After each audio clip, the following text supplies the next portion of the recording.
حاضرین کرام، آج اس ایسی نورانی محفل میں جہاں ایک گدا کی حیثیت سے حاضر ہیں، اللہ تعالی ہمارے دامن مراد پورا فرمائے۔ مجھے یاد پڑتا ہے کہ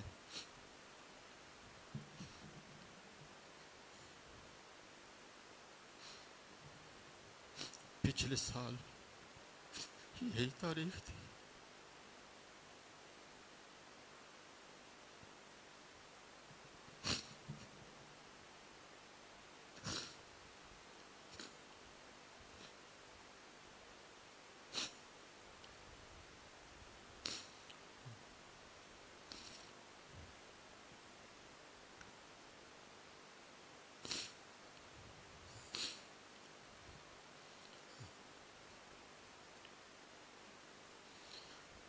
حضرت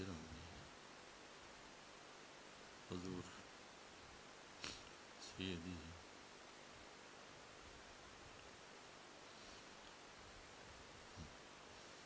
منصور الحق رحمہ اللہ تعالی کی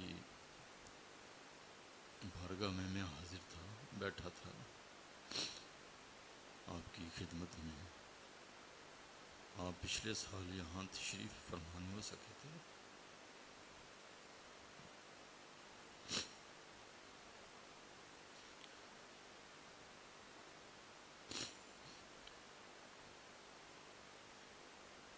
میرا ارادہ تھا کہ میں حاضری یہاں درگاہ پاک پر دوں گا، سلام کے لیے وہاں حاضر ہونا بھی لازم تھا۔ وہاں حاضر ہوا، آپ نے شفقت فرمائی، کرم فرمایا اور ارشاد فرمایا کہ میرا دل چاہتا ہے کہ تم یہیں میرے پاس رک جاؤ، میں نہیں جا سکوں۔ دبے لفظوں میں، بلکہ بعض لفظوں میں فرمایا ہو سکتا ہے اگلے سال میں شرکت نہ کر سکوں، اس سال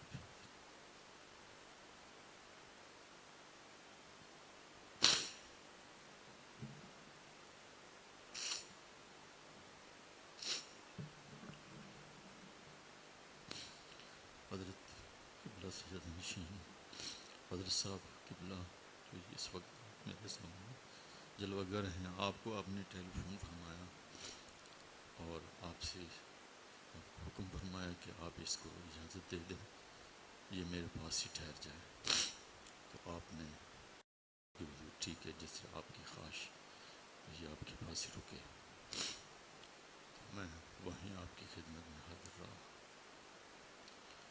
آج یہ اس محفل میں یقیناً وہ موجود ہیں، پتہ نہیں مجھے یہ بات کہنی ہے یا نہیں کہنی، چونکہ میں نے یہ سچ ہے، یہ حق ہے، درست ہے کہ میں نے رات کو حضرت صاحب سے اجازت کی کہ مجھے اجازت فرمائیں، دعا فرمائیں، میں ممدد شریف سے حاضری دیتے ہوئے اب شریف آؤں۔ میں کیا کہوں، آج فجر کے بعد میں یہ تو نہیں کہہ سکتا، لیکن مجھے جیسے میں محسوس کر رہا ہوں، مجھے آپ علیہ رحمہ یہ کہہ رہے ہیں کہ گھر خالی ہے، گھر خالی ہے، نثارے وہاں شریف ہوں گے، گھر خالی، ایسے محسوس گھر خالی۔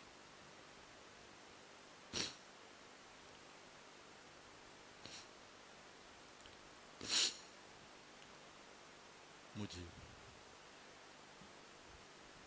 یہ کہنے میں کوئی بات نہیں ہے، الحمدللہ الحمدللہ حضرت صاحب قبلہ جو اس وقت جلوہ گر تشریف فرما ہے،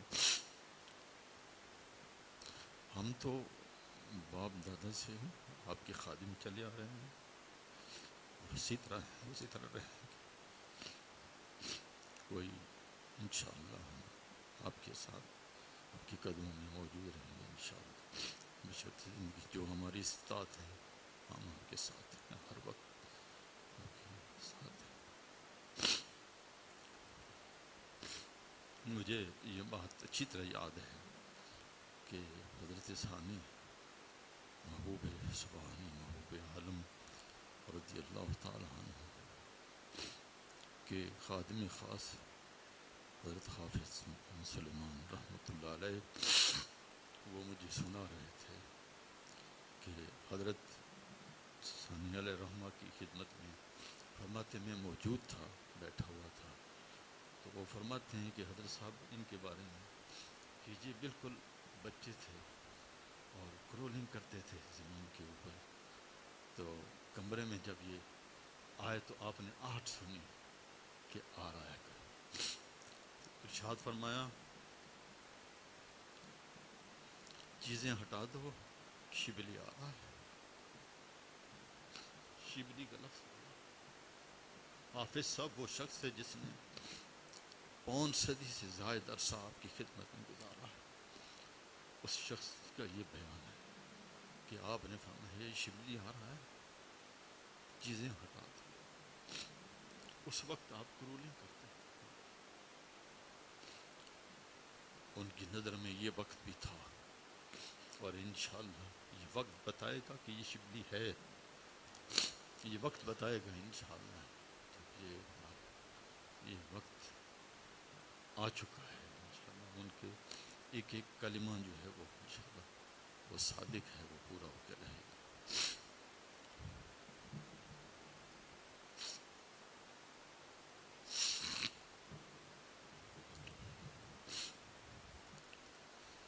اللہ اکبر۔ میں نے قرآن عظیم و فرقان حمید سے سورہ الفاتحہ شریف کا آخری حصہ جو 3 آیات ہیں وہ میں نے تلاوت کی ہیں۔ یہ دعائیہ کلمات ہیں جو اللہ تعالیٰ نے اپنے بندوں کو سکھائے ہیں، اور یہ کلام نازل فرمایا سورہ الفاتحہ اپنے بندوں کی زبان پر۔ وہ اللہ پاک نے اپنے بندوں کو یہ فرما رہا ہے کہ میرے بندو تم میری تعریف کرو۔ سب سے پہلے یہ کہو الحمدللہ رب العالمین الرحمن الرحیم مالک یوم الدین۔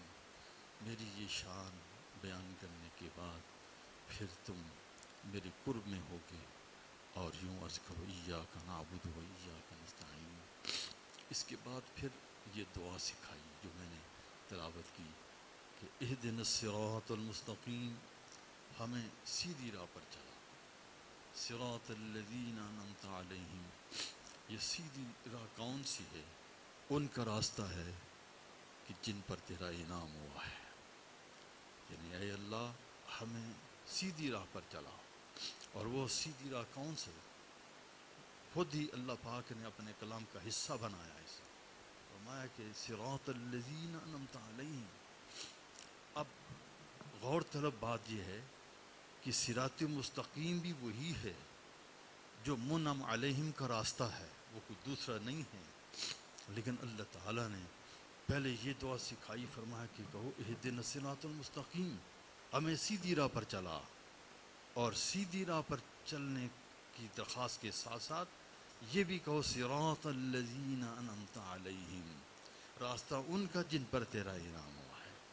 کیوں کہ تم نے ہدایت کا دعا تو کر لی ہے، مگر تمہیں یہ کیسے پتہ چلے گا کہ سیدھی راہ پر جانے والا جب تمہیں کوئی ملے گا، راہ پر ملے گا، تو پھر تمہیں پتہ چلے گا کہ سیدھی راہ کون ہے، کیونکہ دعوے دار تو بہت سارے ہوں گے۔ اس لیے فرمایا کہ میری بارگاہ میں سیدھی راہ بھی مانگو، سیدھے راستے کی دعا بھی مانگو، اور ساتھ یہ بھی عرض کرو صراط الذین انعمت علیہم، راستہ ان کا جن پر تو نے انعام فرمایا ہے، منعم علیہم کا راستے کی تم نے دعا کرنی۔ یہ دعا اللہ پاک نے درود شریف پڑھنے صلوات و سلام علیہ وسلم۔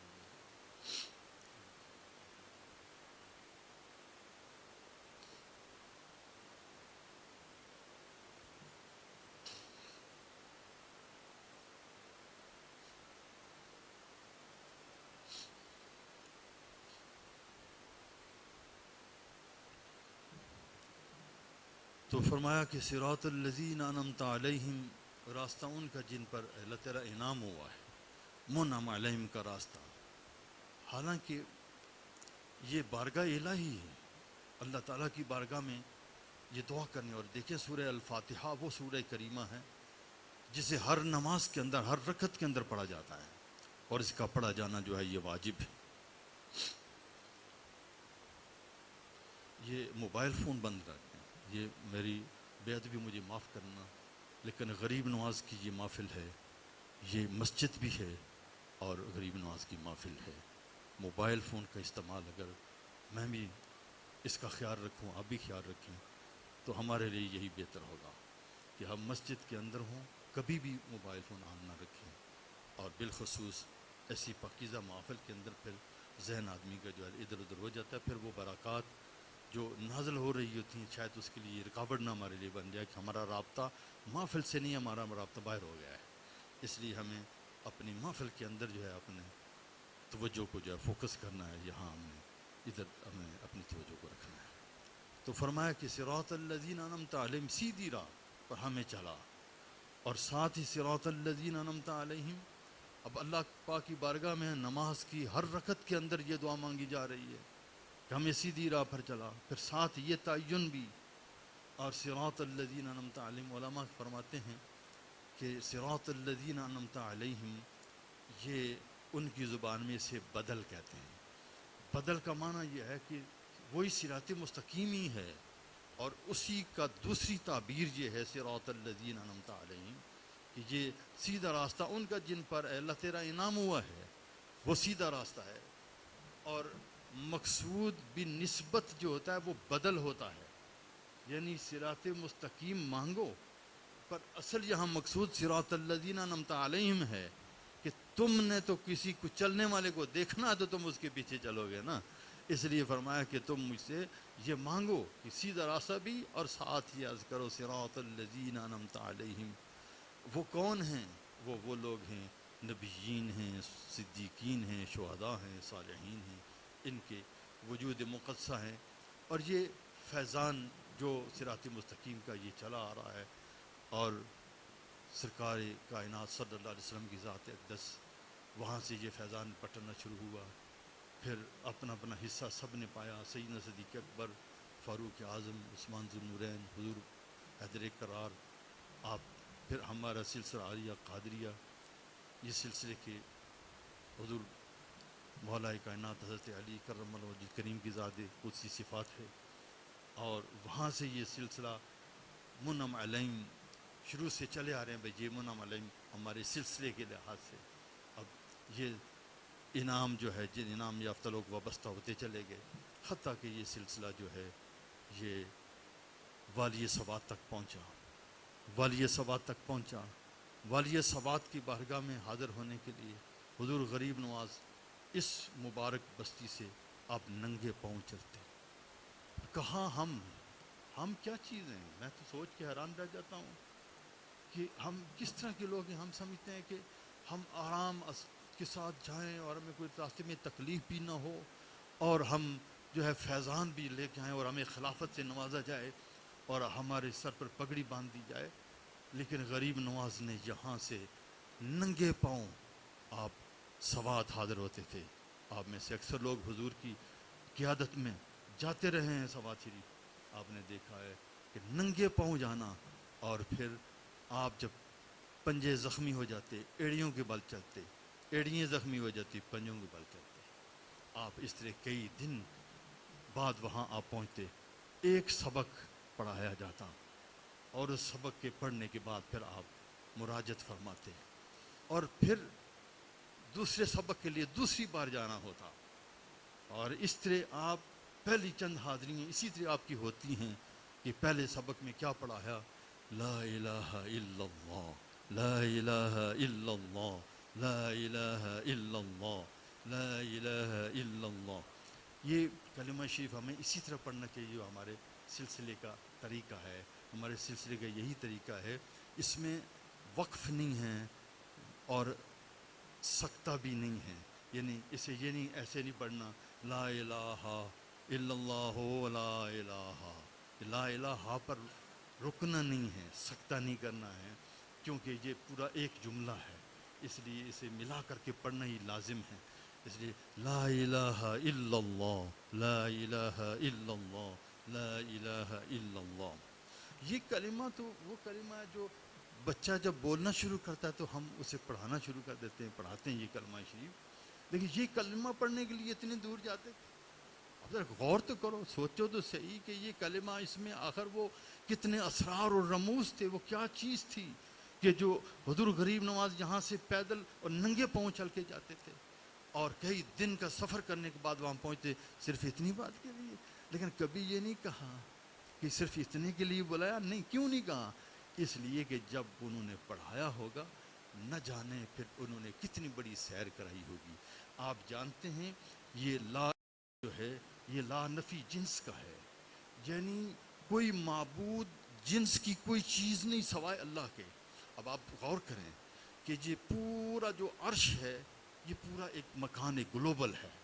اب اس پورے گلوبل کے اندر اللہ تعالیٰ تو محدود نہیں، وہ تو ماورا اس کے، یہ سارا محدود مکان ہے اور اس میں کوئی ایسا الہ نہیں. چاند ہے، سورج ہے، جتنے بھی جو بھی کسی نے الہ بنائے ہیں وہ سارے اس کے اندر ہیں.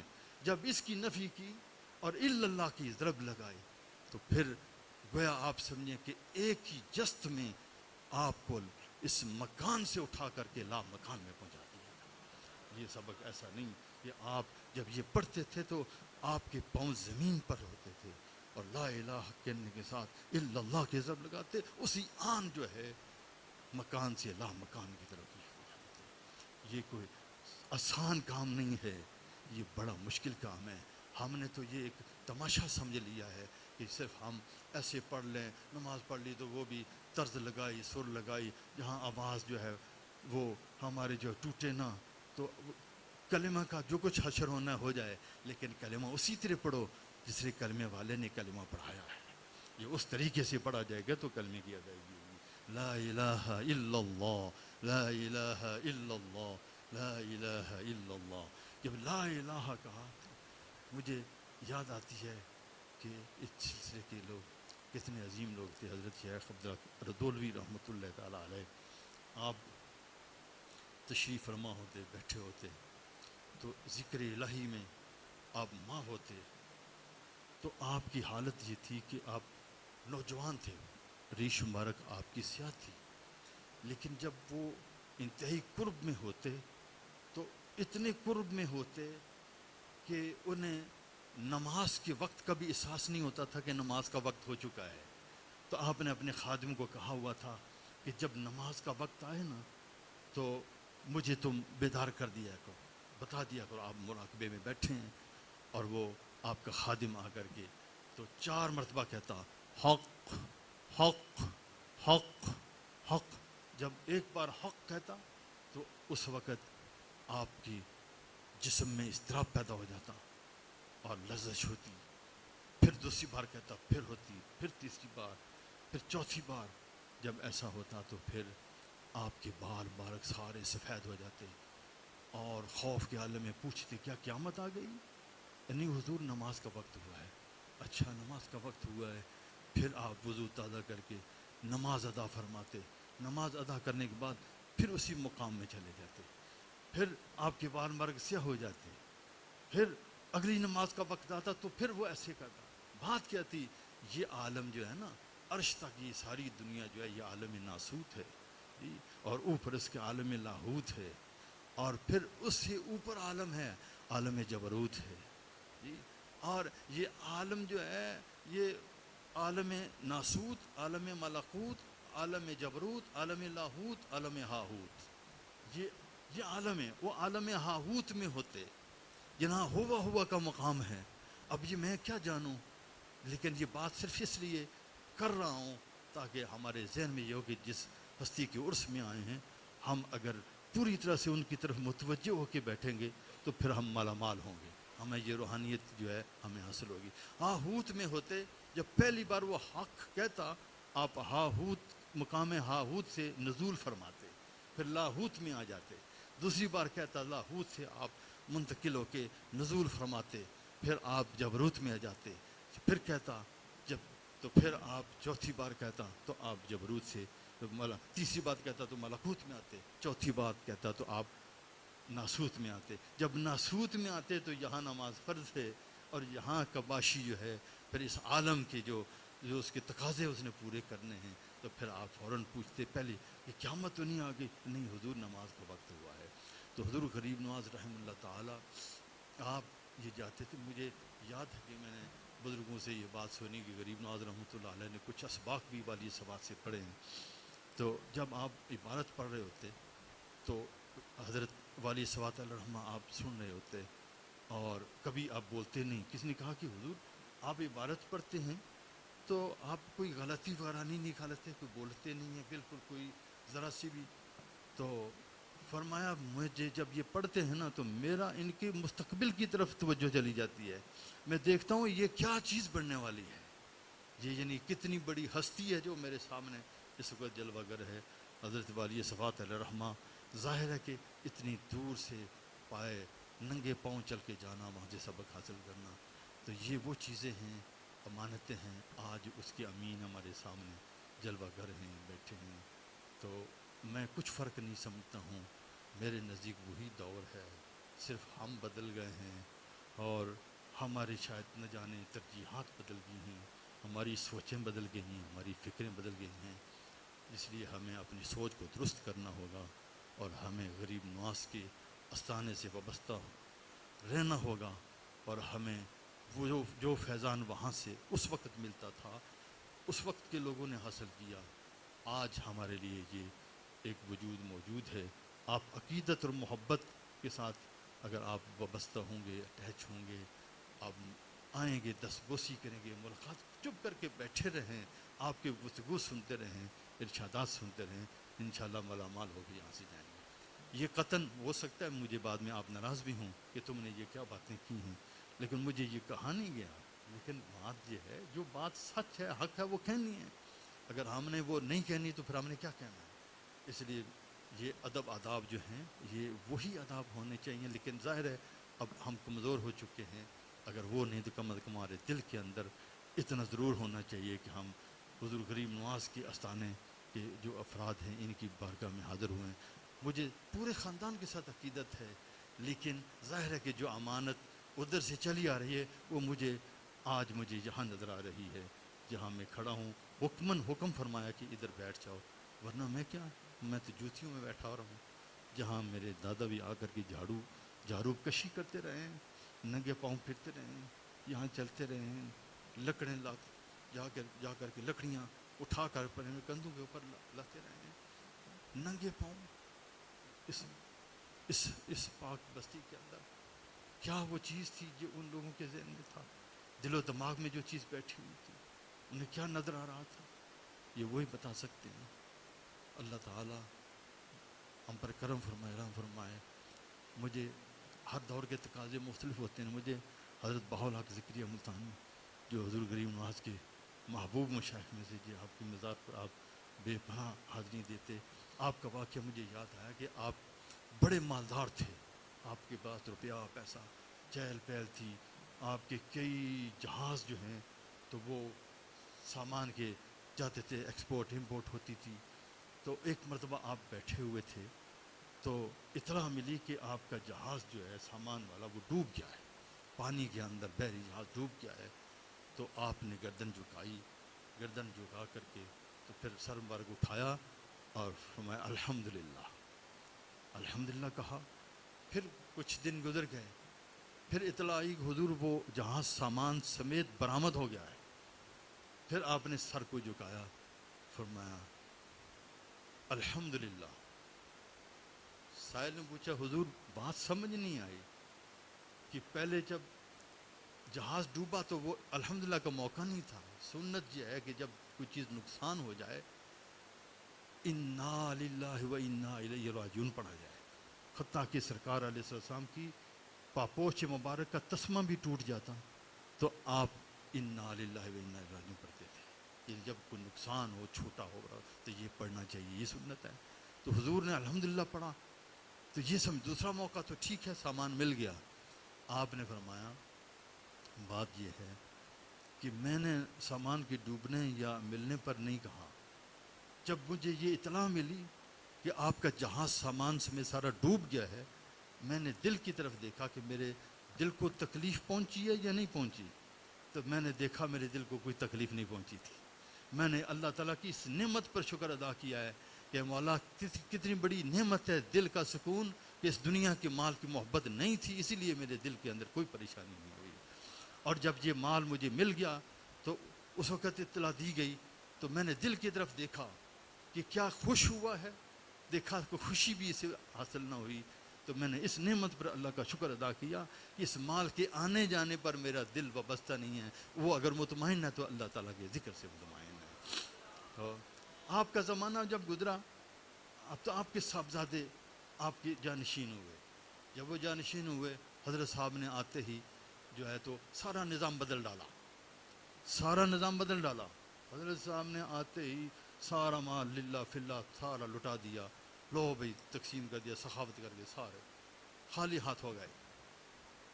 اب ظاہر ہے کہ جو ان کے ماننے والے پاس بیٹھنے والے سنگی تھے، انہوں نے کہا کہ حضور آپ تو اپنے والد صاحب سے بھی بڑے بن رہے ہیں، یعنی آپ کی یہ خیال ہے کہ آپ ان سے بڑے ہیں، انہوں نے تو یہ مال رکھا ہے تو آپ یہ سارا کے سارا آپ نے لٹا دیا ہے. آپ نے میں بات یہ نہیں ہے، بات یہ ہے کہ وہ مال بھی رکھتے تھے. وہ یہ سانپ ہے، یہ دنیا کا مال، اور یہ ڈنگ لگائے بغیر چھوڑتا نہیں ہے. اس لیے وہ منتر جانتے تھے. میں عاجز ہوں، میں منتر نہیں جانتا ہوں، اس لیے میں نے اس سانپ سے جان چھڑا لی ہے. یہ میں برابری کی بات نہیں، ان سے بہتری کی بات نہیں ہے، بلکہ میں اپنے کیپیسٹی کے مطابق، اپنی پاور اور قوت کے مطابق جو ہے مجھے پتا ہے میں یہ ایسا نہیں کر سکتا ہوں، جو میں کر سکتا، جو میں افورڈ کر سکتا ہوں میں اس طرح کر رہا ہوں. تو اس لیے میں نے ایسا کیا ہے. میرے دوست، ہر دور کے تقاضے اپنے ہوتے ہیں، اور جو استانہ عالیہ ابان شریف محمد شریف آپ سب جانتے ہیں، مجھے ان باتوں کی تکرار کی ضرورت نہیں کہ غریب نواز کے بعد جو وجود ہمارے سامنے تھا، یہ آپ کی درازی عمر کی وجہ سے میرے جیسے ناکاروں نے بھی آپ کی زیارت کی جی، بیٹھنے کا شرف حاصل ہوا جی. تو آپ کی لمبی عمر 100 سال کم و بیش جی، اتنی عمر، تو آپ کی زیارت، آپ کی گفتگو مبارک سنی. پھر وہ امانت، وہ لفظ میں واپس آ گیا ہوں، بات ختم کر رہا ہوں. وہی شبلی والی بات پر آ رہا ہوں. شبلی انہوں نے اپنی زندگی میں جب یہ کرولنگ کرتے تھے اس وقت فرمایا، اور جب فرمایا اس وقت یہ کرولنگ کر رہے تھے. درمیان میں 2 واسطے تھے، 2 واسطوں کے بعد اس نے اٹھنا تھا. اس لیے پہلے سے بتا دیا کہ ہوش سے رہنا، شبلی آ رہا ہے.